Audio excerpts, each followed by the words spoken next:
poéticos, nós sempre chamamos versos e não chamamos versículos. Em especial, Salmo não tem capítulo, então a gente chama Salmo 108, verso 5, que é o tema que o vocal escolheu para a festividade desse ano. Todo livro poético tem verso e não um versículo. Então, dos versos 2 ao verso 5, ao verso 6, melhor dizendo, algo de interessante acontece. Os irmãos sabem que na sua Bíblia está escrito em português, né, nossa língua vernácula, mas originalmente não foi escrito assim. Na verdade, o Antigo Testamento ele foi escrito em hebraico. E a língua hebraica ela tem menos palavras, pouquíssimas palavras em relação à nossa língua. E o que é interessante é que este salmo, em especial estes 5 versos, cada verso, do verso 2 ao verso 6, tem 5 palavras. Então você tem no original. Alguém foi olhar aí para conferir, né? Mas eu estou falando do original, tá? De novo, o hebraico tem menos palavras que o português. No hebraico, cada verso tem 5 palavras. São 5 versos de 5 palavras. Parece ser coincidência, mas não é. Sempre que o 5 aparecer na Bíblia, ligue o seu desconfiômetro bíblico, porque o 5 certamente está relacionado com a lei de Moisés, com o Pentateuco, os 5 primeiros livros da Bíblia. E isso é interessante porque se a gente for ver cada palavra agora, né, especial do verso escolhido, eu vou colocar aqui na ordem em que está na língua original, mas a gente vai depois modificar essa ordem para poder estar trabalhando aqui com os irmãos. Aparecem nesta ordem as palavras exaltado, céu, Deus, terra e glória. São as 5 palavras do verso 5 que aparecem no original. Exaltado, eu queria a autorização do nosso pastor, a gente é aconselhado a não citar essas palavras do original, mas eu imagino que essas 5 palavras sendo citadas brevemente e ditas o significado, acho que não vai ter nenhum problema para a gente nesse estudo. A primeira palavra, que é a palavra exaltado, ela no original hebraico é ram, e significa ser levado, erguido, alto, levantado, exaltado. Essa é a primeira palavra que aparece nesse verso número 5. A segunda palavra, que é traduzida por céus, no original é chamaim, que significa céus. E existe inclusive 3 tipos de céu. E aí a gente não vai ter tempo de discorrer sobre esses tipos de céu aqui, muito menos é o propósito, o objetivo do estudo, mas eu já deixo, né, de indicação. A minha esposa ela tem um canal no YouTube que fala de escatologia especial, os tipos de céu, né? Então já fazendo esse marketing dela. A segunda palavra que eu disse aqui que aparece é Deus, que é Elohim, e que por incrível que pareça não é plural, não é singular, mas é plural, traduzido por governantes, juízes, anjos e até deuses, mas no caso aqui se refere ao Deus verdadeiro. A quarta palavra, que é a palavra terra, é Eretz, que significa terra, solo, país, nação, mas no caso aqui, terra em oposição a uma parte específica ou em oposição ao céu. E só até aqui, a gente ainda vai chegar na última palavra, mas só até aqui eu queria chamar a vossa atenção para o seguinte. Essa ordem que aparece aqui, ela é familiar, porque você tem céu, Deus, terra. Se você inverter minimamente essa ordem e colocar Deus, céu e terra, essa ordem aparece outra vez, bem antes, em outro texto da Bíblia. E como eu disse, sempre que o 5 aparece na Bíblia, não é coincidência, está relacionado com a lei de Moisés. E se você voltar na lei de Moisés, eu gosto de interagir, mas não é interação nesse sentido que você está pensando. Eu gosto que você interaja com a sua Bíblia. Então, por gentileza, volte para o capítulo 1 de Gênesis, se você puder acompanhar. O capítulo 1 e versículo 1 de Gênesis aparece assim: no princípio criou Deus os céus e a terra, exatamente nessa ordem. Perceba que é a ordem, e que inclusive aparece nas traduções desse salmo. Se você ver no salmo, versículo 5, né? Ser exaltado Deus acima dos céus e em toda a terra, é justamente a ordem, é exatamente a ordem que aparece no versículo 1 de Gênesis. E aí, a depender da versão que você estiver consultando, a versão que eu tenho em mãos é a Almeida Revista e Atualizada. Se você ver o versículo 8 e o versículo 10 do mesmo capítulo 1 de Gênesis, aparece a mesma palavra céus e aparece a mesma palavra terra. E de novo, a depender da versão, a maioria das versões bíblicas coloca a palavra céus do versículo 8 e a palavra terra do versículo 10 do capítulo 1 de Gênesis com letra maiúscula. Eu não sei se é o caso da sua Bíblia aí, que é diferente do versículo 1. A palavra céu e terra do versículo 1, capítulo 1 de Gênesis é minúscula. Isso é para que você entenda que céu e terra do capítulo 1, versículo 1 de Gênesis não é o mesmo céu e a mesma terra do versículo 8 e versículo 10 do mesmo capítulo de Gênesis. A gente pensa que é, mas não é mesmo. O céu e a terra do versículo 8 e versículo 10 é esse céu e essa terra que você está acostumado. Essa terra que você pisa e esse céu que você vê. Mas do capítulo 1, versículo 1 não é. No capítulo 1, versículo 1, a ideia de céu ali é espaço. E a ideia de terra ali é matéria. Então o versículo 1, capítulo 1 está ali dizendo que no princípio Deus criou tudo. Matéria e espaço. Tudo. Do versículo 2 em diante ele vai detalhar. E aí sim aparece a terra e o céu que você está acostumado. Isso justifica a diferença das palavras. Se é assim, e a ordem do capítulo 1, versículo 1 é a mesma ordem do Salmo 108, versículo 5, isso não é coincidência. Não é por acaso. Quer dizer então, nesse salmo, que Deus não só está exaltando, glorificando, enaltecendo a Deus por ele ter criado meramente, entenda, porque já é muita coisa ter criado essa terra que você pisa e esse céu que você vê. Mas esse Salmo 108, verso 5, que os irmãos escolheram, não está só falando dessa terra e desse céu. Esse Salmo 108, verso 5, correlacionado em paralelo com Gênesis capítulo 1, versículo 1, está dizendo que Deus criou todas as coisas. Está dizendo que Deus tem domínio sobre todas as coisas. Está dizendo que todas as coisas estão sob a sua mão. Que tudo, nada não foge do controle da mão dele. Porque ele não só criou um céu e uma terra, ele criou todas as coisas. É matéria, é espaço. Tudo que há no mundo vem da matéria e vem do espaço. E Deus criou a matéria e o espaço. Ele criou todas as coisas. Glória a Deus. Será que você não pode render uma glória para esse Deus? Se você descobrisse nessa noite que ele só tivesse criado esse céu e essa terra, visível, pequeno em comparação com todo o universo, de 200 bilhões de galáxias, de 200 bilhões de sóis. Se você só descobrisse isso, já seria motivo suficiente para você glorificar e enaltecer o Senhor. Mas você está descobrindo nessa noite que não só foi esta terra que você habita, que ele construiu, que ele fez. Não, que ele criou, não.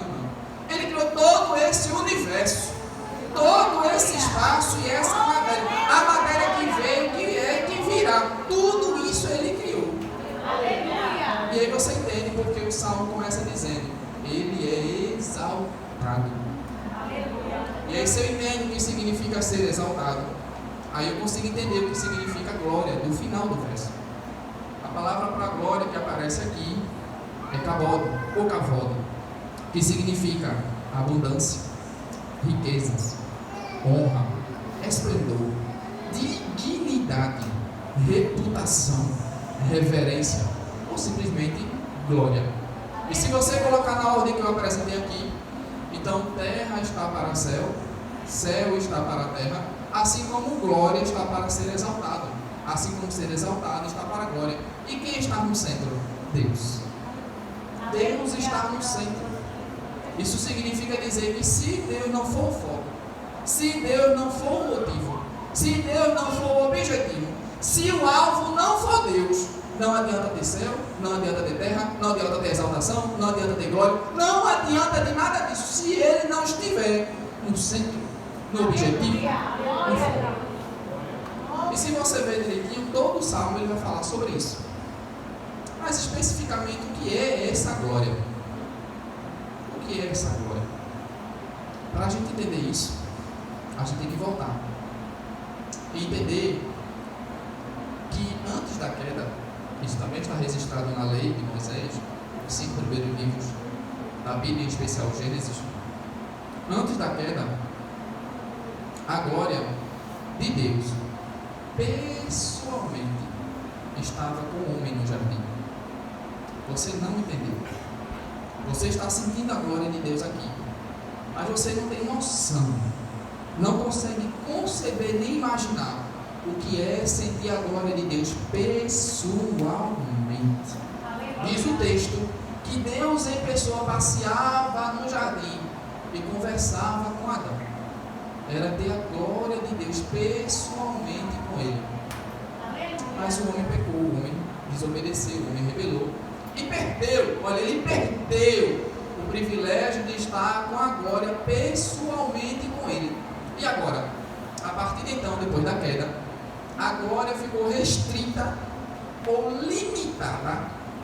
A glória de Deus agora está limitada ou restrita a algumas pessoas e alguns artefatos. Veja só, desde a queda, a glória de Deus está restrita ou limitada a algumas pessoas específicas. Foi Noé, foi Abraão, foi Isaac, foi Jacó, foi José, foi Moisés, foi Samuel, foi Davi. Algumas pessoas específicas que tiveram vislumbre da glória. E alguns artefatos também, em especial a Arca da Aliança, que estava no tabernáculo em Moisés e depois passou a estar no templo com Salomão. E aí, para entender a magnitude disso aqui, para que você compreenda onde a gente vai chegar, a glória de Deus então estava limitada. Vamos começar por Moisés.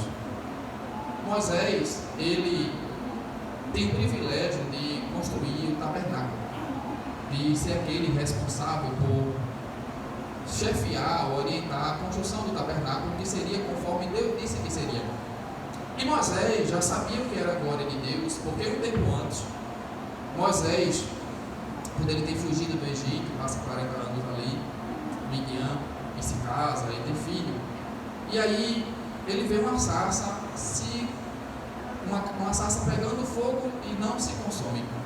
O que é interessante, porque era comum no deserto de Midian, como é comum em todos os desertos escaldantes daquela região, por causa do calor excessivo, a planta pega fogo. Então não tinha nada de paranormal, de sobrenatural no mato pegar fogo. O que chamou a atenção de Moisés foi que a sarça pegava fogo, mas não se consumia. A sarça pegava fogo, mas não se degradava, não se destruía. E ali Moisés já pôde testemunhar o que era um vislumbre da glória divina, da glória de Deus. Isso ali se fala muito forte ao nosso coração nos dias de hoje, porque tem muita sarça, tem muita sarça pegando fogo, mas é um fogo estranho, aquele fogo de Nadab e Abiú que Deus condenou. Um fogo estranho que consome o pecado, a luxúria, o desvaneio, a soberba, o orgulho. É um fogo estranho, porque é um fogo desse que consome. Às vezes não é externo, é interno, e só Deus vê, mas internamente está sendo consumido porque quer aparecer, porque tanta coisa. Esse fogo não é de Deus, porque quando é de Deus pega fogo, mas pega tanto fogo, mas não se consome. Por dentro continua íntegro, por dentro continua fiel, por dentro continua firme para com Deus. Moisés entendeu isso. Então ele entendeu que quando tem glória, quando verdadeiramente tem glória divina, pode até pegar fogo, mas não se consome. E quantas pessoas parece que está pegando fogo, mas quando você vai ver, puxa o histórico, puxa o boletim, está consumido por pecado e por tanta coisa que não agrada a Deus. Mas sarça que tem glória de Deus pega fogo e não se consome. E Moisés viu isso. E Moisés disse: olha, isso tem que estar comigo para sempre. Ele não se contentou em se estar com a presença de um anjo. Não, ele disse assim: se a tua presença, se a glória não estiver comigo, eu não saio daqui, mas eu quero a glória. Eu quero a glória.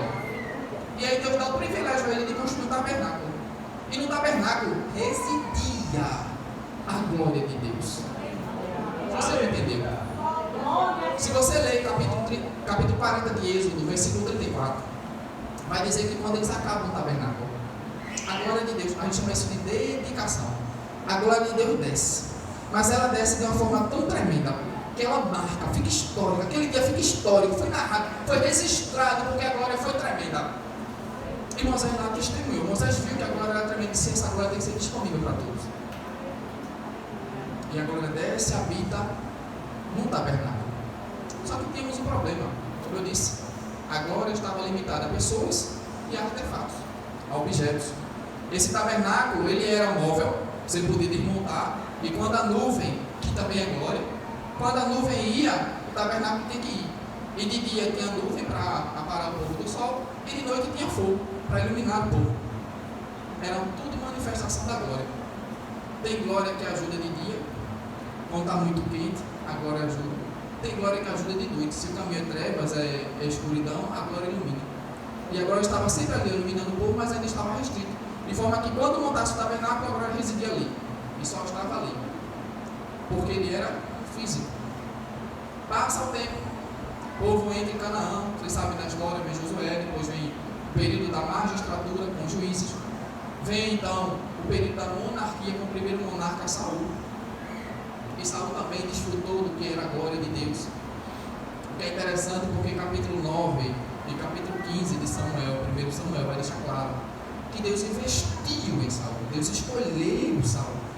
Ele diz assim: você vai ser o primeiro monarca que vai me representar. E como eu disse, glória restrita a pessoas. O rei era um representante divino. O rei mostrava a glória de Deus para o povo. E o que é que acontece? Saul desobedece.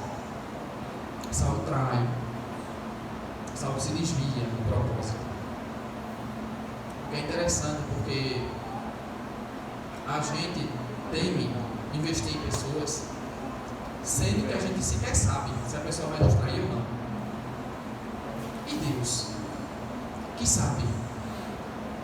Deus, ele sabe se a pessoa vai ser fiel ou não. Ainda assim, ele investe. Ele investiu em você. Por que você não pode investir em outra pessoa?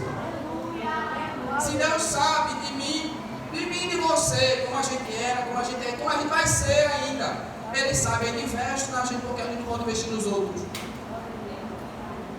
Mas Saul é o primeiro monarca que passa.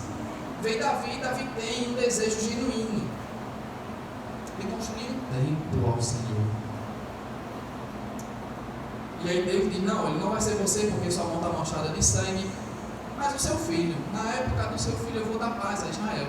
E ele sim levantará um tabernáculo ao meu nome. Ou melhor dizendo, levantará um templo ao meu nome. E pela primeira vez em Israel, um templo que de novo era físico, mas agora era fixo. Não precisava se mover, não precisava desmontar, não precisava levar para lá e para cá. Ficava fixo, mas ainda era físico. De forma que a Arca da Aliança estava ali no Santo dos Santos e só tinha uma Arca da Aliança. Eu queria chamar a sua atenção para isso aqui. Porque se fosse hoje, se a Arca da Aliança existisse hoje, e ela estivesse aqui, no Jardim Guerra, significava dizer que a glória só estava aqui. E eu não sei lhe dizer quantas igrejas só da nossa convenção funcionam hoje, estão funcionando hoje, estão tendo culto nesse exato momento. Mas se fosse nessa época e só tivesse uma arca e essa arca estivesse aqui, significava que a glória só estava aqui, não estava lá. Ou ainda, se a arca estivesse lá, significava que a glória, a presença estava lá, não estava aqui. Isso não é problema. Era o que se tinha em Israel. Uma arca da aliança dentro do templo. E só ali estava a glória, só ali residia a glória. De forma que todas as nações tinham que convergir para Jerusalém para sentir a presença, para estar perto da glória, porque só estava ali. E diz o texto, primeiro livro de Reis, capítulo 6, capítulo 7, capítulo 8, vão narrar a construção do templo. E depois da construção do templo, Salomão ora, Salomão dedica o templo. Só que isso é melhor registrado, se você quiser conferir, no primeiro livro de Crônicas, capítulo 5, versículo 13 e 14. De novo, interaja com sua Bíblia. Eu sei que você interage muito com ela em casa, mas interaja com sua Bíblia. E antes que alguém leia, aproveitando que é tempo de estudo, Samuel, Reis e Crônicas são livros, então a gente não fala 1 Samuel, nem 1 Reis, nem 1 Crônicas. São livros. 1 Samuel, 1 Reis e 1 Crônicas, porque são livros. Então, 1 Crônicas, capítulo 5, versículo 13 e 14, se alguém puder me ajudar a ler.